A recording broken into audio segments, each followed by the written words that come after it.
สวัสดีครับคุณผู้ชมทุกท่านครับสวัสดีครับแม่ครูครับสวัสดีค่ะครับผมเจ้ากะเจียว อ๋อเนี่ยเนี่ยว่ะแม่ครูครับ สวัสดีเจ้า อันนี้แม่ครูพ่องศรีเมืองพานหรือว่าพ่องศรีโสภาอันนี้แม่ครูคำน้อยเมืองแป๊วแหล่หรือว่าแม่ครูสุจิตราคำขัดหน่อยนะ แล้ววงเลยป่ะ ลงวงเล็บอีตวงแหม่อันนี้ไอ้เก๋าไอ้เก๋าอ่ะ ขยับไปไกลหน่อย ไอ้ยางไปเนี่ย นี่ ขยับ นะ ไปไกลหน่อยอีกแบบ เนี่ยเพื่อนเกิงกำบักเก่าที่ป้าหน่อยเพื่อสอนไว้ คนมีความรู้ถ้าบอกไผ่สอนไผ่เหมือนเอาคำใบซ่อนซุกบอกไผ่สอนไผ่ในละจะลุกได้ประโยชน์อันขึ้นมา เหมือนลิงได้เพชรเอาเจ็ดสันขาเสาะหาราคาที่ไหนมาได้ไม่หรออันกำนี้นะแม่ครูผ่องศรีเอาไว้กินกับมันนมมึงเท้าเจียเดินด้วยอีสิเมื่อที่ไหนไหมนี่เหรอแล้วก็ถ้าเป็นละอ่อนมันอย่างเฮาเนาะหรือว่าละอ่อนประเดียวเนาะกำบักเก่าเพื่อสอนใครเฮียนใครหูคือหมั่นฟังคำสอนทุกบทบัดตอนจะเข้าใจเสี่ยงบะแนวกลมมนจนปอนเลี่ยนเกี้ยงบ่มีไผแม่บิดกิ๊กไผกิ๊กบะแนวผู้มนทวัดมนคนเดียวไม่หรอ ธรรมชาติมัน อันแหนมคมเซลอันแหนมคมเซลบ่มีไผติ๊กคอดมันเซลไผเลี่ยมมันแหนมเนี่ยมันเฮียนโดยไปมันลวกโดยไปหรอหูโดยไป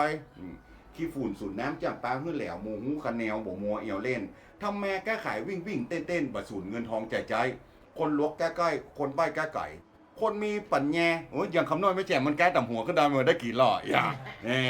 เพิ่นแหวะแม่แล้วก็วันนี้เขาก็ขอลาเพียงเท่านี้ครับยังฟังเตี้ยกะฟังไปหาป้อออกยังได้ไหนอย่ากำบ่เก่าอะ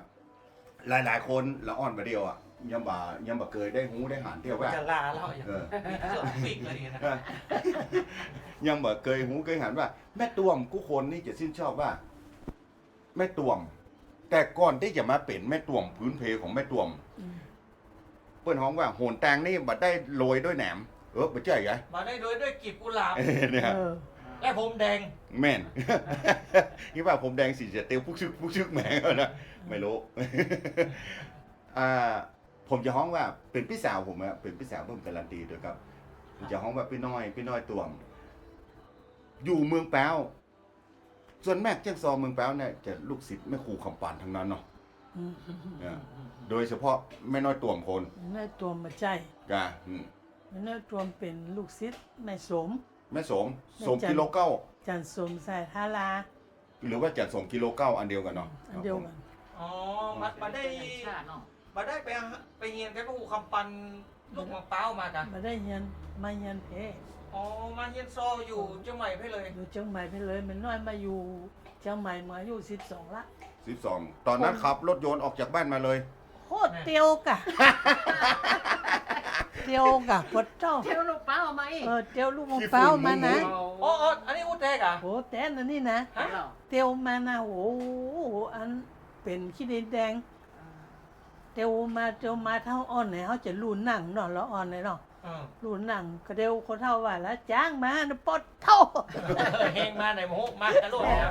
หล่นแหนมหล่นไปน้ำหน้าเปิด ละ เตี อ่ ย อ วน มา ละอ่อนบอกว่าเตียวมานึกว่ามาคนเดียวเปิ้นมาตัวคนใหญ่มาตัวคนใหญ่ มาตัวคนใหญ่ ลองจินตนาการเอาดู คล้ายๆบ่ามีเขายกครอบครัวมา มีคนหาบครัวเนี่ยมีคนหาบกระเป๋าหาบเสื้อผ้าเขาตัวไอ้ก้นมาแท้มาขึ้นรถ ลงคอด ลงคอนเนี่ยมาขึ้นรถเตียวลูกลงคอนมาขึ้นรถปักตามไม่แต่ง โหแค่มาตังเพ โอ้ โอ้ มาขึ้นรถปักตามไม่แต่งมาแถวปักตามไม่แต่งเขาบอกเคยหันถนนลาดยางเนาะเขาว่าไหวเหี้ยเขาก็ไหว ยางดำนี่นะ ยางดำนี่นะแล้วมันใจกว้างเนาะใจกว้างบอกจับรถเนี่ย แม่ทำไมก่อน มาแถวบางไหวละไหวเหี้ยกับอันเขาอย่าเตี้ยวมาได้นะเขาบอกเคยหันถนนลาดยาง เพื่อนจะไหว้ก็ไหว้ ไหวโอ้โหทรมานขนาด เป็นตะว่านี่คือตอนอยู่วงเป้านี่บ่หูดนตรีบ่หูจอยหูซอบ่หูอย่างเช่นอย่างนั้นเนาะ บอกฮู้ทำนองซอเลยทำเปิ่นเขียนคำซออ่านอย่างข่าวนี่อ่านไป บอกตอนอยู่วงเป้าเนี่ย ตัวอยู่มตอนมาอยู่เพนะ ตอนพูดนี่มันยังบ่หูอย่างเช่นอ ยั ย่าง ง บอกฮู้สักอย่างเถอะ บ่ฮู้ทำนองซอด้วย อ่า เพิ่นเขียนตั้งจังไว้เฮือนายเป็นเสือสาวบ้านเหนือจะรับรองเป็นเราก็นายเป็นงูเห่าเขาจะเป็นข้างหน้าสูงอีก ไอ้อย่างเงี้ยคะแนนสูง ก็ข้างหน้าสูงมันว่าอยู่พระเจ้าเพิ่นว่าข้างหน้าสูงอย่างก็ที่เพิ่นได้แล้วเนี่ย อ๋อนี่อ่ะ ข้างหน้าสูงข้างหน้าสูงเจ้าเฮ้ยนะว่า ไม่เป็นนี่ก็ นั่นเป็นเสือสาวบ้าน สามบ้าน เหนือจะรับรองเป็นเราก็นายเป็นงูเห่าตัวน้องเน่าจะเป็นสูงขนาดดกดกจะเป็นสูงขนา ตัว ด น้องเน่าจะเป็นคณะสูง ขนาดสูง อันนี้แหละ นะ อันนี้คะแนนสูง เออ แต่ก่อนเนี่ยเพื่อนหนึ่งบอกว่าคนถ้าเสียงบดี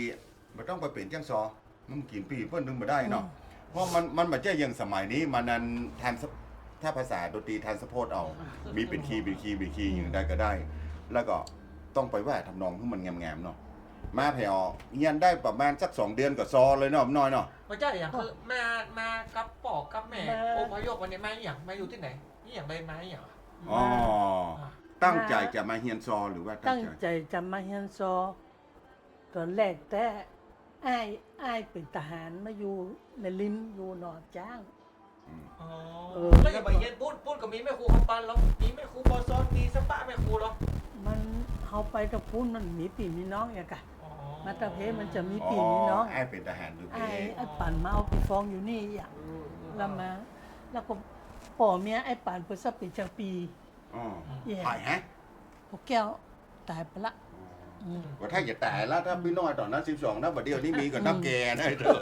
เออ อ๋อ แล้ว ก็เล เปิ ย ด มาเพชรดีกว่า มาเพชรดีกว่ามาอ แล้ว ยู่ หู กับ ก่อน ป้าย ว่าจะมาเฮียนกับไผก็ว่ามาก่อน ตอนแรกมาเฮียนกับแม่บุญปันตัดตังสลวง อันนี้หูอยู่แล้วว่าเปิ้นเป็นจังซออยู่หั่นหรือว่าจะ เป็น ได จังซออยู่หั่น เออ ลุงที่เอามาเนี่ยเปิดเป็นจังปี อ๋อไปกับหูอยู่แล้วว่ามีแม่ครูนี่อยู่นี่ แนะนำไป แม่บุญฝันที่ แม่บุญปันนามสกุลอย่าพอลืมแบบว่า ตามส เหลียวพอต้อง ตั้ เพี่เอาไปเหลียวพอไว้ ตัดตังสลวง ครับ ผัวไปผัวเป็นพวกแก้วเป็นจังปีเมียเปิดเป็นจังซอพวกก็แล้วซอนี่บันได้เขียนนะผมหู้หนังสือแล้วกันหนังไพ่คาเอาคามาฮื้อเขาไพ่ไพ่คาตัวมันก็อยู่นี่เขาอยู่นี่ซอ อ่ะ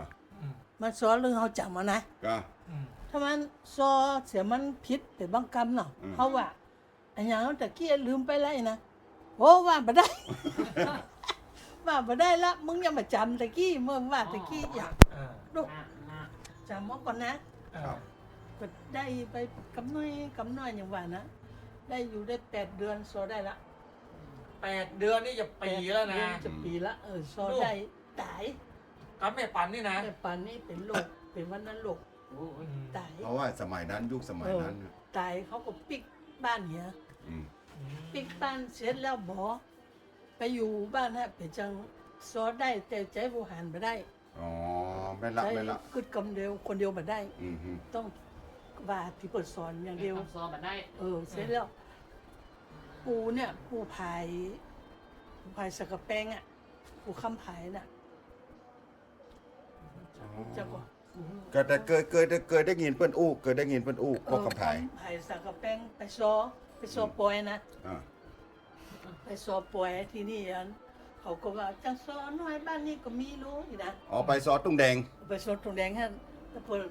ว่าเขาจังซอน้อยมีนี่ร้อยนั้นมันน้อยกว่าตัวน้อยนะทินเพิ่นอุ้มขึ้นผ่านซอยอะกะ อืม ตัวปูนั่นนะโอ้บาดยับเลย อืม บาดยับ ได้หมด มันว่ามันมาสอนนะ อ่า คนเท่าจะได้เมียสาวจีกูจะเต็กตีอยู่แต่แดนแต่แพ้เป็นน้อยให้ให้บนความซ้อนนะให้แล้วไม่ได้ซ้อนสักคำนะ มันเอาเล่นเกินมันเนาะ เขากลัวเนาะ กลัวไป กลัว เนี่ย เป็นเนี่ยแต่อย่า เออ เขาเราอันดับก่ ก็ อน อย่างเหรอ ก็คำผาย เอาคำพา ก็เขาถ่ายอีกนะ มันแดดตากใส่กับแป้ง สันแปลง ฝังในหัวนี่แบบปูนี่เก่งเป็นคนกูเรื่องได้เป็นจังซอกูจะต้องเป็นจนได้แล้วกูจะไปซ่องปูเนี่ยอีนะ อ๋ออันนี้ ก็เขาถ่ายเป็นซอกเขาถ่ายอยู่ ตอนนั้น ซอตัวปีนำปีอย่างพวก เออ อืมสมัยนั้นก็มีอุดมการณ์ตรงเนี้ย แล้วที อ๋อ นี้ ไผ่อุ้มขึ้นก่อน ทีนี้หมู่วันปีหมู่น้องหมู่บ้านหักอะบ้านเดียวกันหักอะจังสอนวันบ้านเฮาไม่นี่อีกอะลองโซพอลองโซพออย่า เออ อุ่นน่ะกังกะมาแบบเปิดไปละไม้แต่แต่น่ะซอนนั่นน่ะมันเลี้ยวเลยเลี้ยวเป็นนั้น เลี้ยวเงี้ยวเลย เลี้ยวเลยอะ เงี้ยวเลย คนเท่าจะได้เมียสาวจีบ่ะ อืม จะเต็กทีว่าเต้นแม่แม่สอนอะให้เราวิ่งลงถามสอนนะเมื่อบ้านแม่พ่อมาในก่อนนี่นะทำไปส่งเจ้าไปสอนนะ เจ้าจะมัดคอไตจะไปแตกขวดคอ โอ้เส้น อันนี้คือเส้นทางของศิลปิน เป็นโคนนะนี่นะ แรงบันดาลใจ แรงบันดาลใจ คำใจไหมว่าแรงบันดาลใจ โอ้ คำว่าเลย โหทำมือสกปรกมันจะเต็กตีเอาพี่น้องเอาโคนอันนั้นพ่อก็ปรึกษากันเรียกกับเงินก็มีเนาะ อืม คนบ้านนอกอ่ะก็มีสตางค์ก็อันไปยันตีใหม่ อืม ปอเที่ยวที่เป็นจำปีนะปรากฏว่าอันเอาไปที่แม่สมสายทลายนะของมุจักเปิดเนี่ยเพื่อขอไปฝากข้านี่อยากอะ ที่ไหนที่ ฝากที่แม่สมปะแงะ ปะแงะ ก่อน น่า บ้าน สน ก่อน ดู มีอยู่ที่หน้าของยามีกังตรงนะบ้านเปิดมีท่านผู้บุญผัวเพื่อสับเป็นกำนันหรอก โอ้ เขาก็เป็นไปอยู่จะเปิดหน้าเปิดใจ อ๋อบัดใจได้มาเฮียนซอนได้แต่งตัวงามตัวดีได้ไปซอยอย่างละอ่อนบัดเดียวเนาะ บ่ได้เป็นบ่ได้ไปสตางค์แล้วก็ซอได้เปิ่นก็มือสตางค์นะ อ๋อ เปิ่นเอาหมดนะ แม่นได้กันนะสิ โอ้ อ๋อต้องถามรุ่นนี้ไม่คุ้ โอ้ มสี่ตัว ได้ อืม ถึงว่าเจ้าบ่เดียวอ่ะ กะ เปิ่นเอาหมดอ่ะนะเออ อยู่ เปิ่น 12ไม่อยู่ก็ไม่ปั่นเขาบอก13 ว่า13 14 14นะ 14ที่ให้กันไปอยู่ก็ไม่สมละ ไม่สมไม่นะ 14ไปอยู่ก็ไม่สมละ สาวน้อย เป็น ที่ สาว นี่ น้อ ละ ยจิตดีละลูก เนี่ยกันได้แล้วหรอกกับน้ำกับเนี่ยเก็บตองเก็บไผ่ข้านหยังได้หมด อ๋อตอนนั้นมันจะมีหงยาปะแงะอย่างเนาะ โอ้ มันก็เป็น มีมันเป็น บ้าน ป่า ป่าอย่า ไปอันนั่น แม่น ไปเก็บตรงตึง แม่นก็ ที่โรงพยาบาลนี่เป็นป่าหมดนะ เป็นป้ามด ปะตึงซ้ำโอ้ไปเก็บตรงตึงมาไปสมปิสมนะ กะ มามุงเคาะหมูเคาะเบอร์นี่ โอ้บัดใจได้ว่าไปอย่างเฮียนไปได้เฮียนนี่จ้าเลย ตักน้ำเหียเนี่ยกินเหียเนี่ยการจะเปิ่นจะได้เฮียนกับพวกเมื่อเจ้าตอนเฮาลูกจะเจ้าปะ กินข้าวแงขวายก็ไปตักน้ำเนาะ โอ้ทีซีกับลูกอ่ะ ฮะ น้ำแห้งอ่ะ น้ำแห้ง ลูกกระตักอันเนี้ยนี่มันก่อนแห้งแล้งนะ หูขนาดนั้นเลยกันเราลองจินตนาการนะ ตีซีนี่ลูกแล้วน้ำบอมีไก่อ่ะแล้วก็ไปตักมาใส่องค์ไว้ อืม ก็คือเปิ่นอาบอีกอ่ะอันเสร็จแล้วก่อนให้เนี่ยการแล้วมันได้ยันซอละ ซอนี่เปิ้นเขียนเนื้องามกว่าซอ ซอไม่ชมอ่ะ ครับผมว่าได้เฮียนตอนนั้นได้เฮียนเป็นเล่มนี่เลยเนาะเปิ้นฮื้อเลยเนาะ เดี๋ยวของพวกคุณสุพรน่ะฮะ ฮู้ ฮะ ได้เป็นกำในสองจิม หมายความว่า เขียนนะ ตอนนั้นคือแม่สมนี่เป็นก็ออกปล่อยไปเรื่อยๆ ออก โอ้เปิ้นดังกะดังกะ ไปเรื่อยๆละ ก็มีเวลาเป็นพอส่งเมืองลำเปิงเนาะเป็นห้องนะพอส่งเมืองก็ไม่จะสมเนี่ยดังในเชียงใหม่โอ้ถึงได้อยู่บ้านเฮาก่อนเนี่ยการบ้านติ๊กไม่ได้ไปตัวเปิ่นมันเมินได้ไปเตืองอย่างไปตัวเปิ่นอย่างว่าซอบได้นะเตืองเฮาฟ้อนจะพวกปวดแขนนะ โอ้ได้ฟ้อน ฟ้อนคนอินดูเฮาละอ่อนเนาะ แล้ว อย่าแล้วก็เปิ่นเอาสตางค์ไปนะ อ๋อแล้ว กลัวนะ ก่อนแต่เฮาอยู่บ้านนั่นแล้วเปิ้นก็ปล่อยก่อนว่าเปิ้นเอาจังซอน้อยไปตัวแถม เปิ่นมีหลายกู้ กะหลายกู้โดยเฉพาะปี้อย่างปูเนี่ย พี่สมมา ฮะ พี่สมแม่สิจันสมพี่สมแม่ดีจันดีตาเดือมีผลงามแล้วเปิดได้ไปน้อยนี่ตัวน้อยดำบางงามได้ไป คิดตีแต่น้อย เนี่ย อยู่บ้านนั่นเนี่ยการอยู่บ้านนั่นนะ นะ เราจะได้ต่อกำซอย้ำหน่อย ถ้าอู้ดำคิดตีเปิ้นนึกถึงหลานเปิ้นอ่ะบุษบาเกี้ยวคือกอมีนุ้ยอ่ะมันอย่างแอ่เนาะอย่างนุ้ยเนาะ จะได้กำซอย้ำหน่อยก่อนเมื่อเจ้าเนี่ยครับไม่จะโจทย์เพื่อหรือว่ามันได้โจทย์ เปิดโจนมาแล้วเขาได้อ่านมาเจ้าตอนเขาเนี่ยการอย่างแล้วนะตักน้ำตักอย่างแล้ว หนังท่อง มัน ใช่เนาะ เข้านึ่งอย่างเนี่ยกะหนังทองไปมาเจ้าก็มาแรงมาอย่างปกติจะใจเขาอย่างอื่นละ อ่า ได้เงี้ยดีอย่างประเดียวเนาะ อืม หลักการนักเปิดที่ก็ แล้วก็มีได้ข่าวว่ามีเคล็ดลับอยู่อย่างหนึ่งไปแปะเคล็ดลับที่บนขวด เอาคำสอนสอนสมแม่เอาคำสอนสอนพูดบนขวนพูดเนี่ยพอสอนบนเทิง อืม เอาหันมันสอนนะเอาดักแซบพอมันไปสอนจะน่าสมเนี่ยแล้วเขาก็ลักกัน แล้ว ลั ก็ กลงมาเขียน อ่า เขียนไว้เขาก็ลักเขียนของเขาเอาไปไว้ที่เก่า อ่า คำสอนนั้นไปไว้ที่เก่าไปเฮียนโอ้เผื่อเขาไปเห็นป่วยพวกเขาโทษสอนได้ละสอนท้องไอ้ผลหรอก อืม สี่ผลสัมปญาน อ๋อพ่อของน้องอ้อม ป้อนป้อนจันทร์ ท้องไอ้ผล อ่า สอนได้หมดนี่ว่ามันเอาคำสอนเนี่ยมาสอนก็ฟังแล้วหน้าไก่ แล้วเน้นเดี๋ยวนะ เขาก็ฟังเอากะถ้าพี่สมซ้อเขาก็ฟังไก่หรอก เออ จำไว้นะไก่อะ เออ แต่เอาลักเขียนเอา รักเอาเพื่อนมาจดเอาไว้แล้วท่องไปกำน้อย กำน้อย อ่าแล้วตอนนั้นคือพ่อสิโพนี่เป็นซอ โซเก่งละโซได้ละ สอเก่งและเสียงม่วนตัวนะ เป็นซอกระไพมุตอนนั้น โซตัวพี่สมนะ อ๋อ เป็นสมแม่น่ะนะครับ ตอนนั้นนี่ สมโซ พ่อสิโพนี่ให้อย่าบอกไปฮะถ้าเป็นละอ่อนสมัยเนี้ย เป็นบ่าวกัน เป็นเบ้ากัน หมอกสีวันเมืองแฝงนี่ก่อน บอกสิวันก่อน ก็ว่าหมอกอันสอนสายบ้านกล้วยได้หมอกสอนสายบ้านกล้วยหมอกกินลีดเนี่ยนะ เก็บกำได้ละ ได้ผ่องเนี่ย เนี่ยผมมาได้พ่องเนาะน้องสัญชัยเนี่ยเนาะ แต่ก่อนนี่เปิ้นนั้นส่วนมากเปิ้นจะมุกมาแน่มันใช่อย่างมาเดียวเปิ้นมุ เนี่ย กมา เดี๋ แน่ ยวโอ้เนี่ยเจ้าว่าเอาหนังสือมากระกางนี่ได้เลย แป้ ถึงเขาจะจดไว้ก็จำต้องจำหนังสือเนี่ยเบิ่งหันเลยอะเจ้าว่าก้มพอซ้อก้มพอซ้อยังละอ่อนเดียวเนาะ จำเดียว เลอีบัดได้ว่าเปิดหันมดเนาะคนดูปล่อยอ่ะเขาเนี่ยบ่ได้ต้องจำนะนี่ก่อนแล้วถึงจะซ้อได้ เปิ้นฮ้องว่าอมต้องอมคือได้ ต้องอมขึ้นได้ได้จำอย่างเดียว ที่ตั้งใหม่ๆนั่งมาเป็นยัง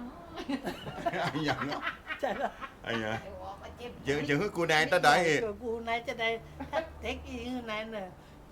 เด็กเจ็บหน่อยอ่ะหยัง เป็นจวงเป็นฟังเลย มันเป็นจวงไป เนี่ยก็จะนายเป็นยัง โอ้นายถ้าเปิดอย่างคือเขาซอยนายสันอย่างผีเข้านี่ ได้เนาะ โอ้เนาะเปิดยูนะเสียงมือนะเอาตีนยูนะ ขยี้เนาะ ใครเหยียบเมียนบ่ละเอาตีนยูจะสุดตีนนะ แม่ ไปหาจับปีคุณนะ เหี่ยมันแตกไปติดห้องแม่จับมาเนี่ยมันสอหายไหนนึกมาได้นะเนาะ ที่ไหนบอก มันวิท โอ้ วิทที่ไหนตังใดมัน เผื่อถ้าซอยเผื่อได้นี่เหมือนนักแกเนี่ยใช้เวลาเหมือนกันเนอะ แล้วจะได้เปิ่นฮือไป ไม่สมฮือไปตัวเองก็ว่าขอไปตัวเปิ่นเวลาเปิ่นไปปล่อยเนี่ย บางเตือก็อีสมนะเปิ่นบ่ว่างเนี่ยกันไปเนี่ยกันอย่างอื่นเนี่ยเราก็ได้ไปตัวเปิ่นกำนันกัน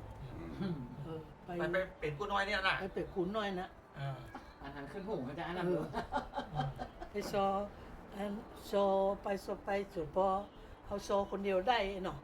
ไปซอตัวไอ้จันนะอยู่ของเป้านะมาเฮียนซอตัวกันเนี่ยนะ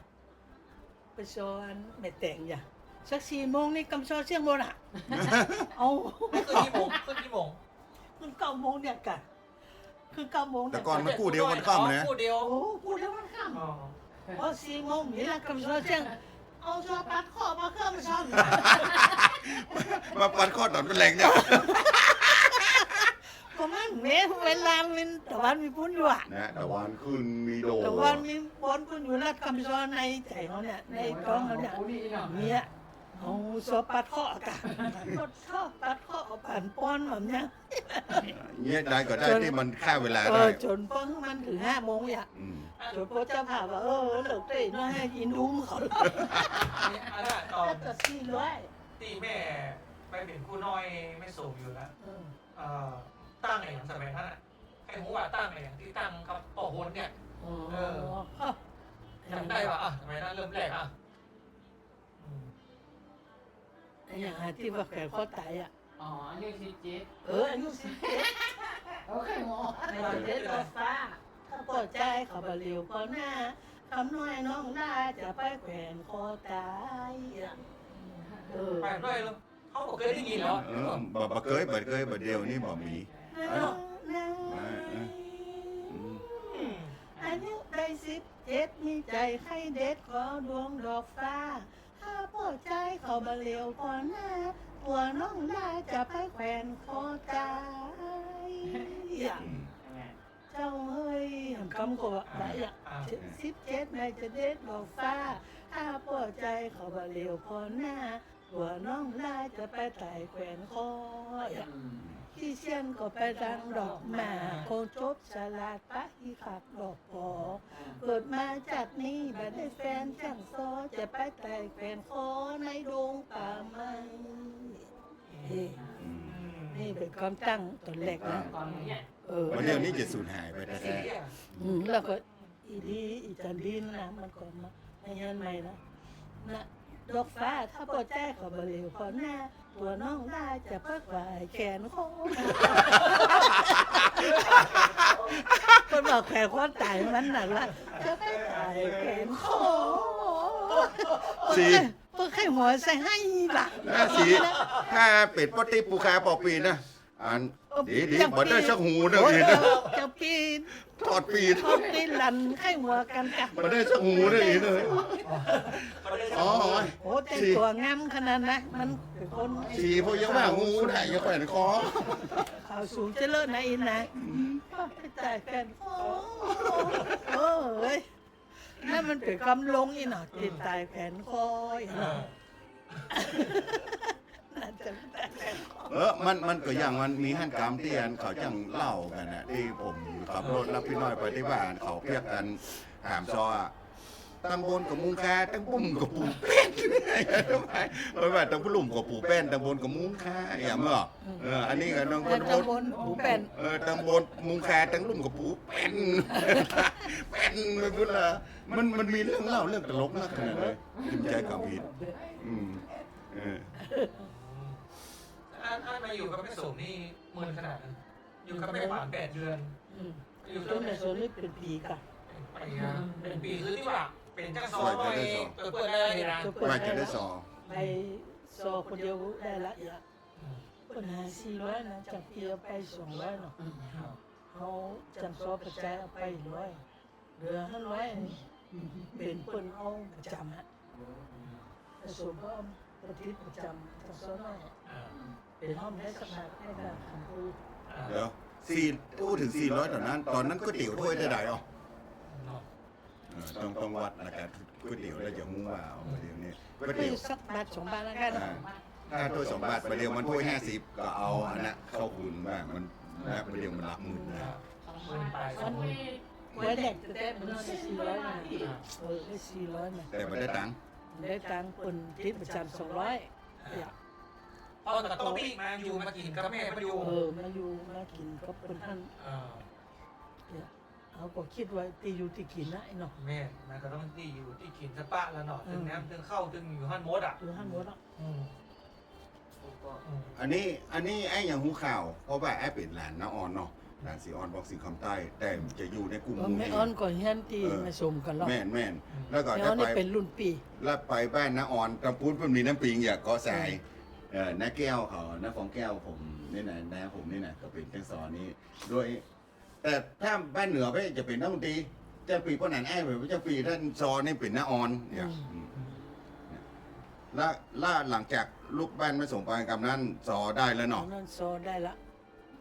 แล้วมาอยู่เนี้ยมาอยู่บ้านหนอบจ้างเนี่ย น้องอับแจ้ง มันไอ้ ครับ บ้านไอ้บ่าวเนี่ย เหมือนกำซอพ่อทวนจะยังเขียนไว้เนี่ยคำน้อยหนองอับแจ้งอะไรอย่างเงี้ยมีไหมหรอ มีเคย อ๋ ได้ อ ยิน นั้นไอ้คำน้อยหนองอาบจ้างอยู่อ่ะ คำน้อยหนอบจ้างเพราะว่าอยู่ตัวไอ้อยู่หนอบจ้างนี่หรอก อ๋อ แล้วอยู่นี่หลายปีก็แล้วไปซ่อนไหนมันนั่นก็ปิกนั่นนอนนี่อย่าง ครับ มันอยู่ตัวไอ้จนพอไปปะผู้สีตรงบ้านนะ บุษีนี่ไผ่ ปล่อยนกนะ อ๋อมาเจ็บบุษีรัตนังไม่ใช่เนาะ ใจไปใจปะบุญศรีนี่ไปเหมารถเปิ่นไปซอ อ๋อ แล้วเหมาถึงเจ้ามัน เอ็นรอเนี่ยความฮอกคำก็รักเริ่มแรกเกิดจากตัวรออย่าง ตอนนี้ ถ้ามันจังซ้อมมันยิ่งนี่จะกินข้าวก็อย่างไปเถอะมึงลองไปห้องคนขับรถได้เนาะแล้วมันนึกว่าเฮาชอบมันเนี่ยไปห้องกินข้าวไปห้องไปหั่นไปนี่อ่ะไปรถจะเขาจะปิกแล้วไอ้มาแล้วมาขับรถอย่างแล้วมันนึกใจว่าเฮาชอบมันละมันก็ยังก็ห้องมันเนี่ย แล้วตอนนั้นก็ถึงชอบละ ชอบผม เป็นรถอย่างสมัยนั้นนะเป็นรถ โอ้ อย่าง รถสามล้อเครื่องเถอะ ฮะ สา อ๋อ มล้ รถแรม เคอง รถแรม เออแรม ร เบ ถแร ต้าม แรมเบปต้าเครื่องรถแรม อัน3 ล้อที่เปิ้นสตาร์ทอ่ะ ด้วยเตาพุ่นนะ เอ คือ อ เวทอะ 3 ล้อเครื่อง เครื่องของยังรถเวทเนี่ย3 ล้อครัวผมเคยหันที่เปิ้นสตาร์ทติดแบบผู้หลงพันนี่ยังได้มาขับอยู่ เออ แล้วระบบมันมีอะไร เขาอย่างควายนี่ บ่มีพ่วงก็เป็นยังรถตุ๊กๆประเดียวเนี่ย อ๋อเป็นอย่างรถตุ๊ก มันอีนะอีนะ ๆอ๋อ แม่น แล้วมันเป็นรถปูอยู่ตรงหน้า มัน สกายแลบ มันเป็น บ่ใช่สกายแลบก็ยังตุ๊กๆประเดียวเนี่ยแต่เครื่องเนี่ยมันเครื่องเป็นรถแรมแรมเบปต้าคือรถแรมนี่ก็ตระกูลเดียวกับรถเวทเหมือนกันเนี่ย แล้วต่างกันได้กี่คนอ่ะไปแผ่ด้วยเตา ห อก ย่าง คน นั้น อะ ได้6 คน ได้โอ้แกว้งเหมือนกันล่อย่อยเหมือนกันล่อเล็กทั้งดุนเลยเนอะมันจะสีขาวเนาะสีขาวเป็ด แล้วอันคนขับไปอันขยับมันนี่หน่อยจะชอบมีหนังนี่ นั่งแมะตัว หนังซ้าย ก็ยังเท่เหมือนกันนั่นเนอะนะ ตั้งน้ำมูน่าก็เป็นจากปีอ่ะ เพราะมันกู้เดียวเนาะ มันกูเดี๋ยวปนมีชมกูจำกูเดี๋ยวนี้นะ 6 คนนี่มันได้รวมคนขับใช่มั้งเหรอ ไม่ได้รู้ คนขับกว่า7 คน 7 คนละกัน 7 คนคือคนขับ ก็ไปก่อนน้ำต้นไม่กาควันจ้องจ้อขึ้นคน ดำดำดำดำดำดำดำดำดำ โอ้โหรถสามล้อนั่นร้อนอ่ะอันนี้ท้องปูตาหนูเนอะจันตาปังเงี้ยเนอะ ตะกี้เขา ลืมแพ้ โอ้กันที่ว่า ป้าตาลืมเชื่อ แม่ตัวไปซอกับป้าตาที่ไหนอ่ะ แล้วเต่า ไปเตาเอาไปไอเนี้ยกันไอรถเนี่ยกัน อันนี้กันรถเนี่ยกันสามล้อเนี่ยกัน โอ้จัดแพ้จัดครัวไปอย่างดี จัดซาจัดครัวไปอย่างดีไปเตะพวกกระเป๋านี่กระเตียวเชื่อมหมี ป้าตา ปตา แล้วยาดายเหร อา อ จจะหน้ากับหมีมีกระถุงตีนหน้าแล้วถุงตีนไปใส่กระเป๋าเตียวไว้ซอได้สักกำเนี่ยมันเหงื่อมันออกแล้วน้ำจงถ้าลุ้มหรอกเหงื่อมันออกแล้วจกมาเจ็ดหน้าโอ้ไปถุงตีนให้หัวกันตีนเปอลุละหมดอะ ตุ่มตีนเช็ดหน้า เอาถุงตีนแล้วเจ็ดหน้า ได้สั่งหมดเนาะ ได้สั่งหัว ถ้าเป็นสมัยนี้ถ้าลืมเสื้อยังแวะซื้อที่ไหนได้เนาะ เดี๋ยว แต่ก่อนนั้นสมัย ก่อน น้ำ มัน นี้นะ หนีปบขายไปเลย จะเปลี่ยนได้ยืมเสื้อจังปีอะเอาขี้เขายังแค้นขี้เขาไปจังปีบางงามก็ได้อย่าง ไปเจ้าเนี่ยคืออย่างไรไปไม่แรงนอนก่อน แล้วก็ไม่เจ้าซอเขาว่างไร ไปเหมือนแรงไปนอนทั้งคืน ไม่เจ้า เมื่ ซ อ อ คืนเมื่อคืนซอหน่อยซอเทาะ อ๋อไปถึงเมื่อคืนกับซอเมื่อคืนเราซอเลย ซอเทาะ ซอเทาะ บนเปิ้นจะฮื้อก็ฮื้อกำนัดสตางค์มาแล้วทีนี้ผูกซอแห่งผูกซอแห่งวันแล้วก็นอนทั้งคืนแล้วก็ซอแห่ง เมื่อคืน ซอ อ่ะ แห่งซอแห่งมะซอลาซอลาเจ้าถาบลาลูกแก้วลาอย่างไปเลยอะ เมื่อคืนท่านนะ เมื่อคืนนะเราเปิดสตางค์ฮื้อก็น่าขอสตางค์ละการลดการล้างการผมก็ครบหนูก็ว่าไป ครับ เพราะว่าแต่ก่อนเนี่ยอย่างว่าแก้งซอเวลาไปซอที่ไหนได้ตังค์นั่งอะไรเนี่ยเปิ้นเอ็นดูหรอกเพราะว่ามันไปตุกไปเนี่ยยังมีแถมยุคหนึ่งยังยุคนั้นเต้ไอเบิ่มเข้ามาเมื่อปี37นะมันจะมีรถตู้มีอย่างเต้นเนาะมีรถตู้บอกกี่การ2-3การ2-3เจ้าหนูนั้นรถ4 ล้อแดง รถสี่ล้อ อีดูแจ้งซอ ตู้สี่ล้อเหลือง18 คนเนาะ แม่น รถไอ้ลัดอ่ะ18 คนอ่ะ 18 คนน้ำมัดพอห้อยขนาด กระเป๋าให้แม่เนาะ เครื่อง ก็สุกซะเอาเครื่องไปให้แม่ นั่นเนาะ เครื่องตังทั้งบน ถ้ามาเป็นละอ่อนสาวน้อย15-16เก็บกำเป็นผู้น้อยได้นี่กับซอกับเป้าสีพล รถสี่พล จากเป้าสีพลกับขยับมา รถสี่พลสียนต์เมืองฝาง เป้าสียนต์ม่วงฝาง บุญรัดปางแงะ บุญรับต่างแง่ ขมูลสันเหมือง เป้าขมูลสันเหมือง สีม้าบ้านฟ่อน สีแม่บ้านป้อน ดอก เป็นที่ เราจันเทพปุ่นน้อยๆ แก้ ท่อง งตะไหลเนาะ คิดถึงนี้ปิ่นได้ท่องกับเดือนเลยท่อง แต่ปกติเป็นป่อไอ้รัดนี่ได้ทองหน่อยเนี่ยหูจักเหรอรัดนะ แล้วก็จะมายืนระยะกับไผ่นักพ่อตาเนี่ยไงตาปังแง่เนี่ย ยืนนั่งนี่ไอ้รับบุญรับตะแงะ บุญรัตน์ปังแง่โอ้ซ้อมม่วนบุญรัตน์ปังแง่ไอ้ตันตัวไปได้ไอ้ตันอยู่ตันเล่นละครตัวอยู่ ครับ มันรอไอ้รับมัน รอไง อ่า สาวเมามัน ให้กิน อันนี้ซีดเดียวกันก่อนซีดเดียวซีดไม่สูงเดียวกัน เป็ ก่อน น ซอเป็นลูกศิษย์ปตาอ่ะ แล้วเป็นมาแง่นั่นนะ อ๋อซีดพ่อตาปังแง่ ตาถุงจีนน่ะ อ๋อ ถ้าถุงกินนะ อ๋อตาลุงจีน เออ ตาปังแง่เขาจัดแม่งแง่เนี่ยเป็นกินบังเอิญที่เขายังมาว่าอันนี้นะที่นี่นี่นะ เออ เดี๋ยวผมบอกโอ้ได้ยินเขาเล่า ดี มา ดีนะมันเห็นจริง ไอ้เนาะที่ว่าไปมัดเจ้าไปเกิดบตุกแกดพระเจ้าแถมพายก็บอกอ้าว ปัญญอง ฮะ นั่นปัญญองทำไผ่ก็บ้า ปกติอันนี้พระครู เพราะ สี ว่าไป อู้เนี่ย ทำไผ่ปดจุ่มแบบเปิ้งใจอย่าง พวกคำปันเป็นว่าปันหยองไงเนาะพวกคำปันนี่เปล่าเหมือนกันมั้งเหรอ ว่าเป้าคนนี้ก็ปังแง่นี่ก็ อ๋อปังแง่เนี่ยนะ เสมอง อ๋อ พระครู บ้านก็ถึงบุญศรีทำ วันนี้ผมบัตรตันหันสักคนแต่ว่าผมเนี่ยได้ยินการเทพเพราะว่าพ่อผมเนี่ยผมซื้อเทพเก๋าตวมซื้อเทพอย่างละครซออย่างนี้นะไปเปิดก็จะยินกาเนี่ยคำปันหมูเนี่ยตอนนั้นมีพ่อเก่ายังบอกมีด้วยกัน นี่พวกเขาไปจำชื่อ ครับ จะมีสีหมื่นเตแจสีทนงวนลายไอ้ยังอ่ะ ที่มันน่าไปซ้อนนี่นะโอ้เก่านี่ประดิษฐ์ซึ้ง ตี ไม่สมเนาะ ตีจากฟังแต่เคยฟังในเทปไงไอ้เบิร์ อ๋อ เคยฟังในเทปไงที่ว่าสองคนปากันไปกรุงเทพอย่างเมียกาแล้วก็ไปปะใส่คนไทยอย่างมาทำอะไรที่นี่เหรออย่างข้าเจ้าโอ้โหพี่น้อยกูจะไหนนี่มันอู้ไทยกูมาจากเนี่ยไปไปบุญก่อนที่เล่นละครซออาทิตย์ด้วยกันนะแม่หลังกา เอาปกปันนี่ ให้ มันอยู่บ้านเพื่อจะรำคาญ สลิก ไปรำคาญไปขี้ค้านเนี่ยน้ำเดิมบัดตักเนี่ยหม้อเป่าหกลงเดี๋ยวกูจะขี้ใส่สักวันอะอย่างเงี้ย อ๋อมันมีเทป เรื่องมันไปนะ วันเนี้ย สมัยนั้น ผมเคยได้ฟัง เขายังบอกเป็นอะไรอย่างสักอย่างเลยนะเป็นไปเลยเนาะจะเป็นงูอันสมบูรณ์ของสลิกเขา อ๋อเพราะว่าผมจำได้ที่ว่าผมอยู่กับป้าหน่อยกับอู้ว่า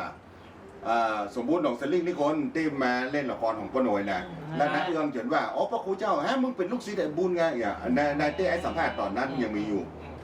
ก่อนที่ไอ้อย่าไปเห็นข้าว เนี่ยได้ยินเขาว่าคำปันคือผมก็ได้ยินมาจากเนี่ยเทปเนี่ยอ๋อเป็นแล้วว่าอยู่ปังเนี่ย ตรงนี้เนี่ย ทำปันยองเป็นสัน ต้องยองงานเนี่ย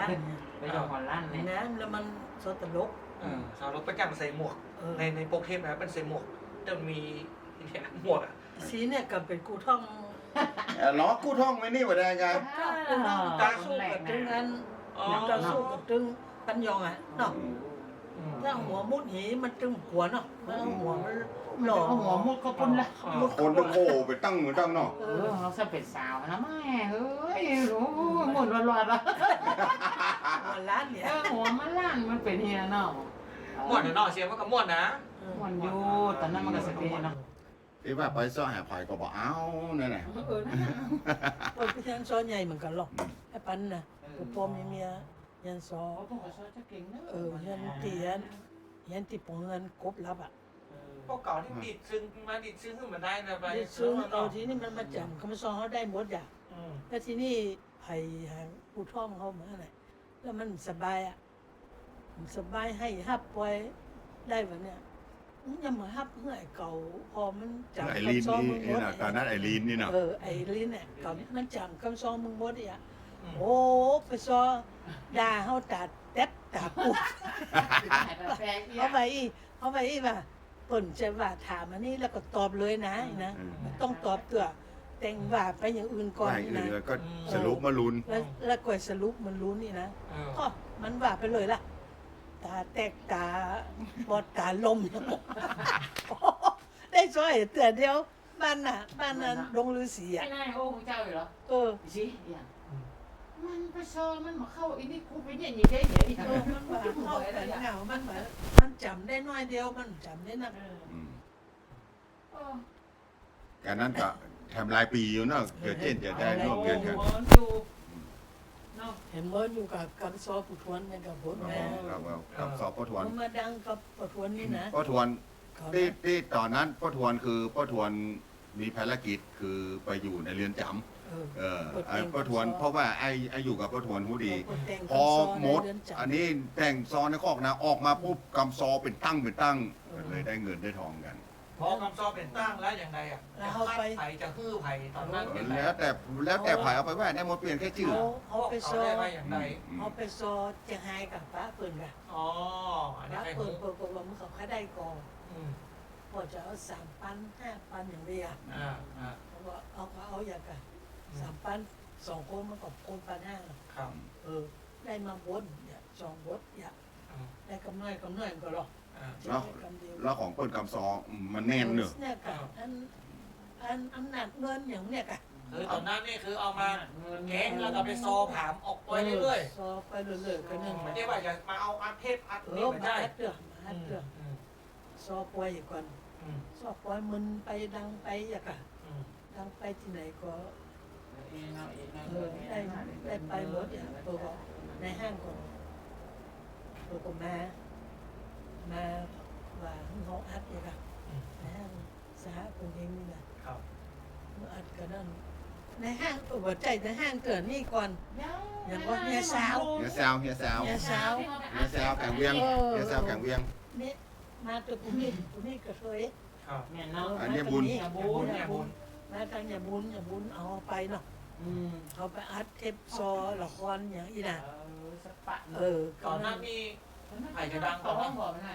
เฮียสมเฮียซาวเนี่ยก่อนที่จะ เฮียสาวดังก่อน มันดังอะไรอย่างซอนี่นะดัง มันดังกับซอเนี่ย ไอ้เนี่ยฝ่ายใกล้ว่าซอคนในตัวพวกเก่าเนี่ยมันมีซอคนอื่นดังมาก่อน บ่มีเรื่องผมนี่ละจะเป็นแห่จะเป็นแทบแห่ เป็นเทปแพ เฮียแซวทำแล้วก่อนแล้วก็คือนครพนมขาย สมัยนั้นนะ ป้อแอ้เขาเนี่ยวังสีคำใต้อย่างไม่ อ๋อ รู้นะ มันจะมีเทปซออย่างเตื้อสมัยนั้นนะ มีเตี้ยแล้วก็ ถ้าเป็ เนี่ น ย เพลงนี่อย่างดังโอ้พวกโบกิไงมูลที่ดังมาก่อน ยังนครพนมเนี่ยคือที่ไอ้จำได้คือน้าออนมาอัดเจ้าสุวัสดิ์นางบัวคำน้าออนแล้วก็ไอ้เนาะป้อไอ้เนาะหนองไก่นะ แล้วเปิ้ลสีวันหนอง สีวันหนองไก่แล้วบุญศรีสันเหมืองเนี่ยแล้วแบบอกสีเหลืองๆเหี้ยเจ้าสุวัสดิ์นางบัวคำอ่ะ แล้วก่อนนี่หมอมีน้อยมีหลวง เมียน้อยเมียหลวง เปลี่ยน ถ้าใครได้ไปที่นครพนมที่แกะตรงใหญ่ พี่ออนเขาอัดก่อน ง่าย ถ้าเขาตอนนั้นไปก็เป็นเฮาอัดละครของอัดโซกูของ ช่วงนั้นน่ะจังได้ฟังวิทยุฟังอย่างเงี้ย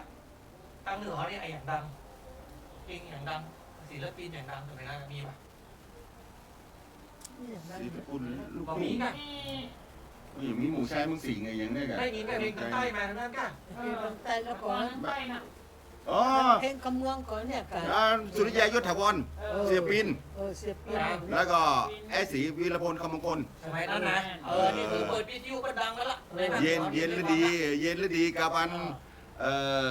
ไอ้อย่างนั้นเนี่ยหนุ่มซอลลาแฟน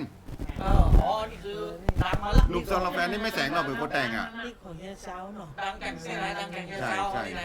นี่นะ ก็คือสุริยายศถาวรครับผมวีรพลคำมงค มัน ล เป็นโซหนุ่มโซโลเฟนนั่นแหละ แม่แสงดูคนแต่ง อันน่ะหนาวน้ำค้างเลยนะเนี่ยโอ้ยไม่เสียไปคุ้มเขียนกันนะ เขียนนั้นกำ หนาวน้ำค้าง เพื่อนท้องว่าอย่างไก่เนี้ยจึงแสนนั่นน่ะ อัดคือเฮียสาวมูไอ้สีรัตนังเขาเรียกก็อัดเบาเคินอย่างนู้นเนี่ยเนาะ ครับ เฮียสาวอ่ะก็นั่นสาก็เฮงมาซื้อของเฮียสาวพี่ จึงเขาอัดเกือบตอนเนาะ มาซื้อโอ้โหเนี่ยอัดถึงชั่วโมงก่อนถ้าเปิดได้เงินจะได้หมว เขาได้ ได้500คนเลย500โอ้เอ็นวัดได้หนักเนาะ เอาก็ถือว่าเขาสุดยอดเหมือนกันเนาะแต่ทีนี้ พี่น้อยมาสู้ตอนนั้นพี่น้อยมาสู้สีคุ้มสู้อีกใครเขาโซ่ติ๊กติ๊กติ๊กติ๊กเอาสีหัวมัด แต่ทีนี้เขาตึงขอบใจนะว่า ถ้าเปิ้นเอาไปเปิดเปิ้นได้เงินได้ดำหูแต่เขามีชื่อเสียงดังแน่ปล่อยเขาหนักเด้อต้องฮอดบัดเดียวเนี่ย มันน้ำพึ่งเรือเสือพึ่งป่าอาศัยกัน โอ้ เนี่ยซาว ดังสมัยนั้นนี่นะคือดังจากเทปนี่นะมันดังเหลือประเดียวนี่นะ แม่ ไอ้สีก่อนมาเพิ่นก็ได้500นะครับ นั่นนะขาย500นะครับ เป็นตำนานมันจะทอดประเดียวเนี่ย แม่ก็อันนี้พ่อครูเคยไอ้ฟังแล้วอย่างถ้าเป็นงวดอย่างเรื่องอะไรอย่างไงอย่างสมมุติอำนาจเงินเนี่ยเศรษฐีคอนโดเศรษฐีขี้โมเนาะเศรษฐีขี้โมลุงโอทอบได้กำสอบประทวนก็เขียนมา ซับ เนี่ยถามซ้ำกำซอ โตวาทีตลกอย่างเงี้ย เด้อ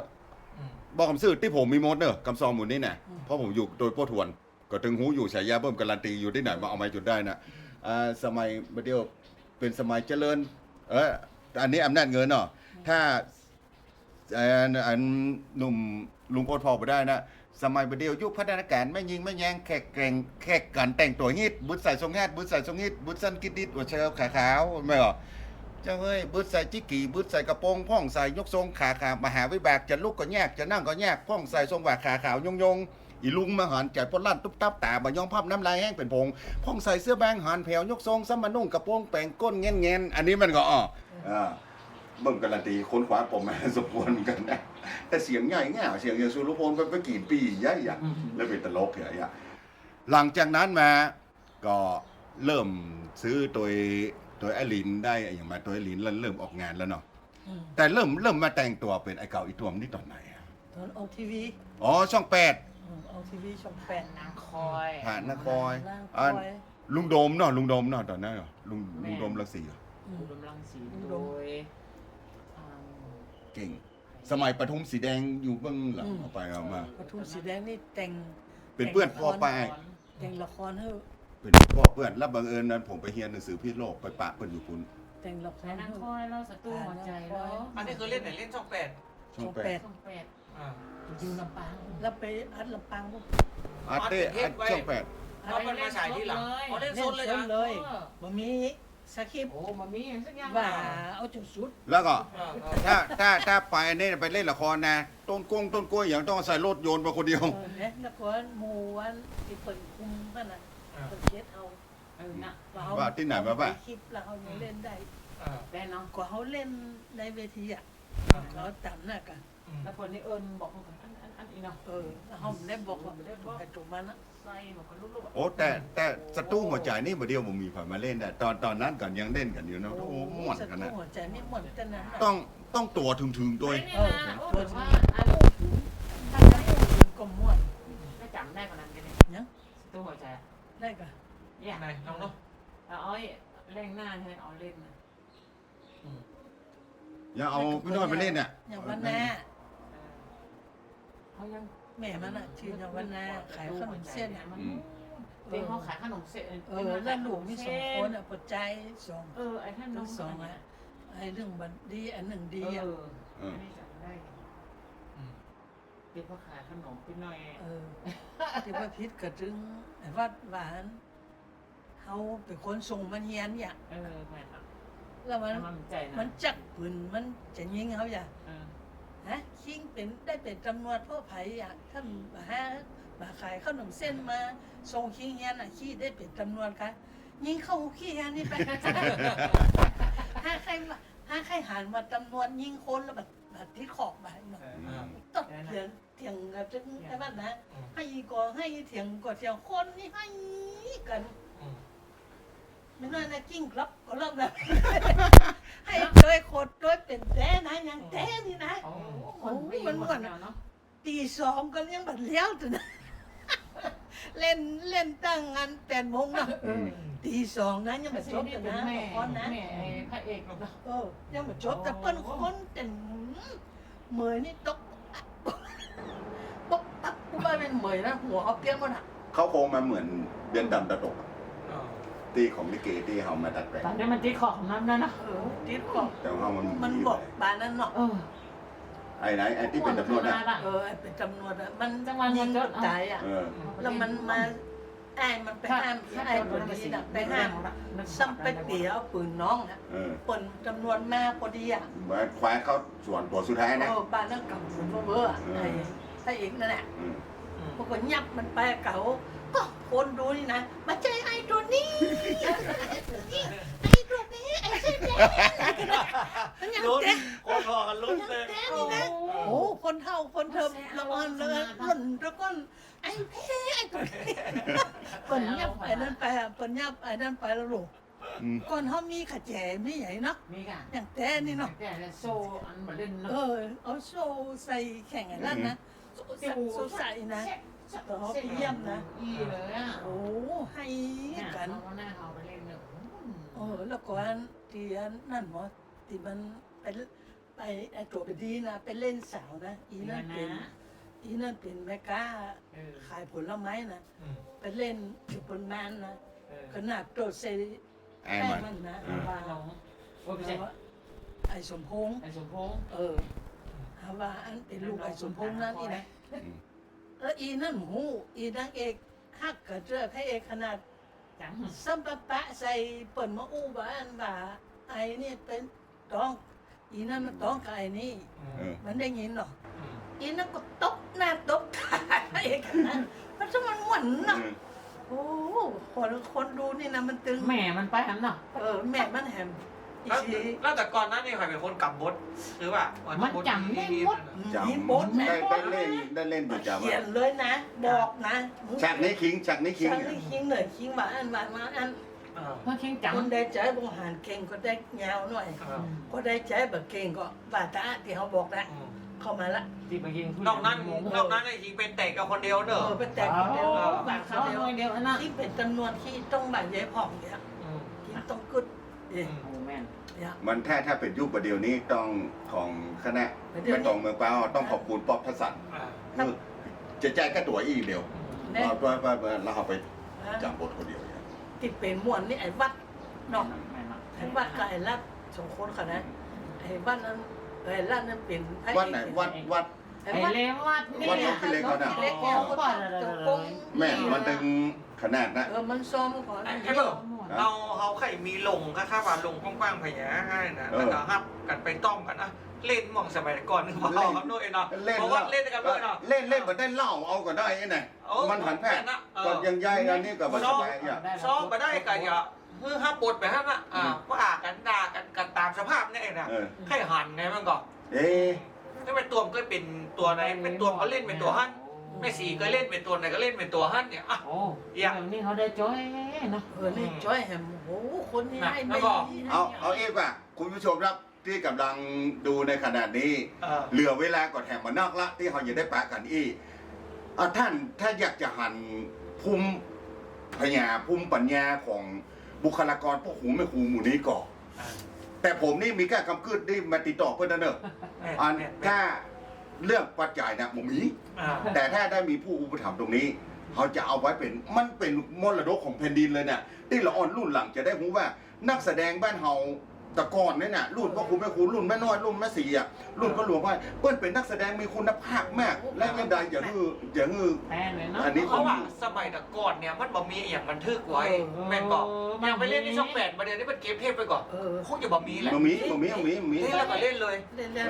นเลย เนี่ยเล่นแล้วก็ มาถ่ายทอดสดอย่าครับถ่ายทอดสด ถ่ายทอดสด ครับผม มันจะมีบันทึก มัน ไว้สัก มี อ บัน ย่าง ทึกมันมีบันทึก อืม เพราะว่าแอคยังเคยได้ไปเลยกล้องยาวๆที่เขายูกับ2-3คนน้อยเนาะ งงวุ่นหลงนะ นั่น โอ้ก็เอาแม่ตัวแม่สีไปมาเล่นมาเดียวเนี่ยเนาะ ถ้ามีลม เอาเท่าที่ได้นะซ้อได้กับซ้อไม่ได้กับด่าแหละว่าอย่างไรอู้ไปเอียเนาะ เขาถ้าประเดี๋ยวนี้ ไม่เอาแต่ว่าไงพอเอาม่วนว่าสมัยก่อนที่ขึ้นว่ากูเล่นอีอย่างอีกัน เอาไว้เป็นวิทยาทานคือกับลูกหลานที่อยู่จะเป็นศิลปินกันแล้วก็คนดูคนเฒ่าคนแก่ที่ยังอยู่กันหรือว่ายังบ่ยังแล้วก็หมู่ที่กำลังจะเท่ามาอย่างเขาขอแน่นอนจะได้รู้ว่า วิถีชีวิตแต่วิถีชีวิตกว่าจะได้เป็นศิลปินอีกกว่าจะได้มาหันไฟฟ้าอีกมันจะง่ายฝนตกตามโกมอย่าโกมขี้แง่อย่าเดี๋ยวก่อน ทำไมเรื่องนั้นน่ะหมอปูกันยาได้เนาะ ได้ครับ ดิ้นอยู่หมอย เนี่ยอันเนี้ยผมเคยได้ยินอันเนี้ยถึงสุดยอดแล้วยาดีมีหมอย แต่เป็นฝากดังแบบนี้ โอ้ผมเป็นยัง พวกเป็นอย่างนี้บ้านนี้มันอู้ใหญ่ดีหน่อย คนงาน ไอ้แม่เอวบ้านมึงอ่ะอู้ดีหมด น้อยเอาจ่ามันน่ะ เปิดร้านอย่าวาสนาของเดือนอย่า แม่วาสนาของเดือน เนี่ย มัน ไอ้แบบ ชื่อนางเอกอีกเรื่องนี้หรอก เขาคงมันใหญ่มาจากเพลงงานของสายันอ่ะ ก่อน เดือน น้ นี้ อย เดือน ๆก็ ละ แล้ว ร้อย เป็นนางเอกนะ เอ้เหรอ นี่นะว่าจะไหนของเดือนนี่นะ อันเนี้ยน้องเดือน ตะโกนเหมือไม่ฮิตแต่นะ อืม ไม่ตัวได้เป็นน้องเดือนเหรอ ก็ชอบไม่น้อยได้เป็นร่างกายเป็น โอ้มัน แล้วเขาช่วยได้อย่างตีบุตรน่ะบุตรเฮยดูแลรู้รักเนาะ เอ เอ อ อ จ้อยไหนจ้อยไปไหน โอ้ น้องจ้อย ไอ้ ให้ฟัง เนี่ยด้วยแบบว่านั่นลูกอันนั้นน่ะไอ้ตีไปที่ขอบอ่ะตีมันตีมันลูกมันเอาของมาลูกมันแบบสูงโรคสนใจอย่างนั้นน่ะ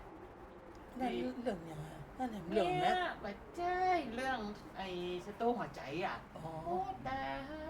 ไอ้ชี้ดูแลหลบหลับอย่างชี้ดูแลหลบหลับอยู่ตรงไหนวะชี้ดูแลหลบหลับ ดูแลลูกรัก อืม แม่ตุกเปิดเจ้าก็หอดหิวโหนแม่คอยอดทนประมาณลูกเต้า ชี้ดูแล ถึงแม่จะกินพุ่นจ้าข้าวเข้าของกินเผ็ดเค็มแสบร้อน ก้อนกินลงไปถึงไส้ถึงท้องกวนักน้องค้อนจังใน โอ้ยนะลูก หัวน้าลุงฮักลูกไปใส่ใจ ยังบอกอะไรมันดาแม่เจ้าต้อง ไม่ฆ่า อีซีมันเสียงมันดีเนาะ อืม ดันไปดันมาคนเท่านี่ดึงสุโขทัยเนี่ยพายกองคอยให้มาท ตอนนั้นไผ่จ้อยไม่น้อยจ้อยมันไม่สี ำ จ้อ ไม่ ย สีจ้อยไม่สีเป็นแม่หรอก แม่ลองจ้อยหรอไอ้เพื่อน อ่า แม่ เดี๋ยวเดี๋ยวอ๋อ โอ้ตายดูแลลูกฮักแม่ตกเปื่อเจ้าป้าอ่อนหิว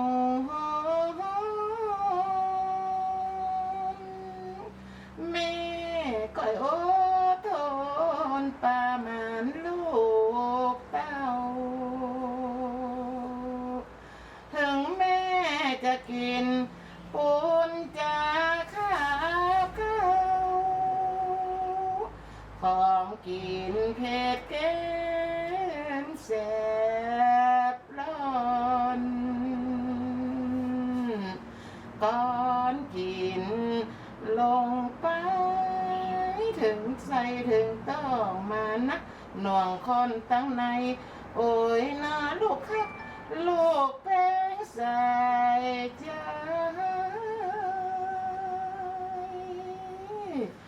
ยังบ่อะไรมารดาแม่ค่ะ อยู่มาตั้งวันน้ำตาอาบน้ำเป็นกรรมใดจ้าจากนี้ จากมีภัยไหนมาไข่กาจี้ตัวมอนข้าน้อนายนึกว่าปนตุกซ้ำเติมแถมลายหาตีสบายหน่อยนึงบ่ได้หน่อยนึงบ่ได้ ก่อนละนายเอ้ย โอ้โห เป็นได้พ่อครับคุณผู้ชมครับ ก่อนเนอะ สรุปก่อน เดี๋ยวว่ากันถึงคำหนึ่ง